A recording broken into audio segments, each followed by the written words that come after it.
Good morning student. Shri Dakshinamurthy high school English medium की YouTube channel पर आपका स्वागत है। स्टैंडर्ड 5th सब्जेक्ट हिंदी, हमने चैप्टर 6 में आपको होमवर्क में नए शब्द और श्रुतलेख ये दोनों दिए थे। अब हम इसके मौखिक और लिखित प्रश्न है उसके आंसर लिखेंगे। बराबर। तो पहला है, रौनक को सबसे प्यारा उपहार क्या लगा? तो पुस्तक। बराबर, कहानी की पुस्तक। परी कैसे बच्चों से दोस्ती करती थी? तो उसका आंसर होगा कि परी अच्छे बच्चों से दोस्ती करती थी। परी रोज रौनक को क्या सुनाती थी? तो परी रोज रौनक को कहानियाँ सुनाती थी। बराबर। लिखित क्वेश्चन है, उसके आंसर हम देखेंगे। तो पहला है, परी रानी रौनक से नाराज क्यों हो गई? तो आंसर है इसका, क्योंकि रौनक ने अपनी माँ से झूठ बोला था। बराबर ना, कि मैंने क्या झूठ बोला था? कि मैंने कविता याद कर ली है। बराबर। परी रानी रौनक के पास लौटकर क्यों आई? उसका आंसर है, क्योंकि रौनक ने अपनी गलती मानकर माँ से क्षमा मांग ली थी।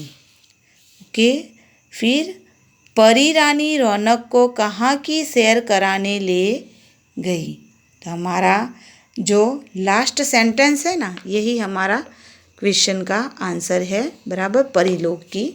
तो परी रानी रौनक को परीलोक की सैर कराने ले गई।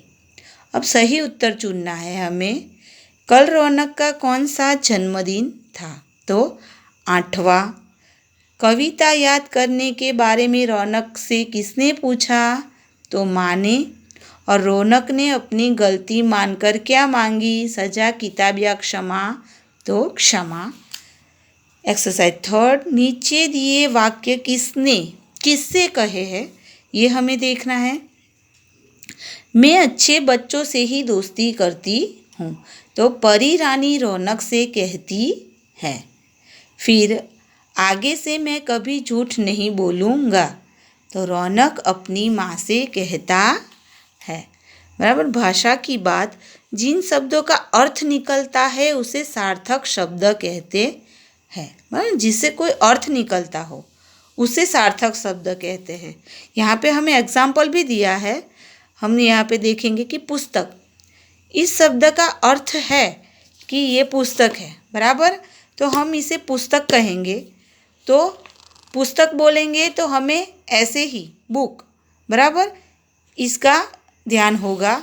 लेकिन ये शब्द इसका कोई अर्थ नहीं है। वादा, वादा मानी प्रॉमिस, तो इसका अर्थ है इया, तो यहाँ कोई अर्थ नहीं बनता। गलती, तस्दो, तो इसका कोई अर्थ नहीं बनता। लिहप, इसका भी कोई अर्थ नहीं बनता। दोस्त, ताविक, ताविक का कोई अर्थ नहीं। कहानी, तो जो हमें अर्थ है, सार्थक शब्द है, वहाँ पे हमें सही का निशान लगाना है। तो बराबर, यहाँ पे कितने सार्थक शब्द है? 1, 2, 3, 4 और 5। बराबर। यहाँ पे मुहावरा हमें दिया गया है। फूला न समाना एक मुहावरा है जिसका अर्थ है बहुत खुश होना। मुहावरे अपनी बात को प्रभावशाली ढंग से कहने के लिए प्रयोग किए जाते हैं। बराबर, अपनी बात में प्रभाव पड़ता है मुहावरे से। तो फूला न समाना मुहावरे का अर्थ वाक्य में प्रयोग कीजिए। राहुल को प्रथम पुरस्कार मिलने पर वह फूला न समाया। बराबर ना। आप अपने आप को, वाक्य आता है आपको बनाना, तो आप भी अपने आप बना सकते हैं। बराबर। यहाँ पे समान अर्थ वाले शब्द है दोस्त, तो मित्र, माफ यानी क्षमा। फिर है अवश्य यानी जरूर, और खुश यानी प्रसन्न। बराबर। व्यक्ति तथा वस्तु का नाम बतलाने वाले दो शब्द। अब व्यक्ति रौनक और परी रानी, वस्तु पुस्तक और उपहार। बराबर। आप अपने आप किसी का भी नाम, व्यक्ति का किसी का भी नाम और वस्तु, कोई भी वस्तु का नाम यहाँ पे लिख सकते हैं। बराबर। कविता बनानी है। परी के बारे में ये वाक्य पढ़िए। परी परीलोक में रहती है। परी के हाथ में जादू की छड़ी होती है। परी के पंख बहुत सुंदर होते हैं। बच्चों को परी अच्छी लगती है, बराबर ना। हमने टीवी में, सीरियलों में, बराबर, कार्टून में परी देखी होगी, तो हमारे मन में एक इमेज होती है परी की।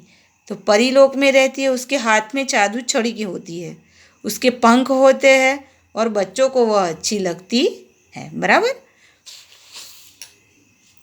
तो यहाँ पे वाक्य हमने कविता बनाई है। परी लोक से आई हो, जादू की छड़ी लाई हो, कितने सुंदर पंख तुम्हारे, लगते हमको प्यारे बच्चे, बराबर ना।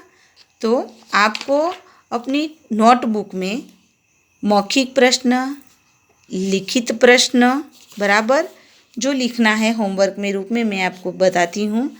फिर सही उत्तर, वाक्य किसने बोले, फिर सार्थक शब्द, मुहावरे का अर्थ, फिर समान अर्थ वाले समानार्थी शब्द। ये एक्सरसाइज 4 5 ये आपको अपनी नोटबुक में, टेक्स्ट बुक में पूरा करना है, बराबर।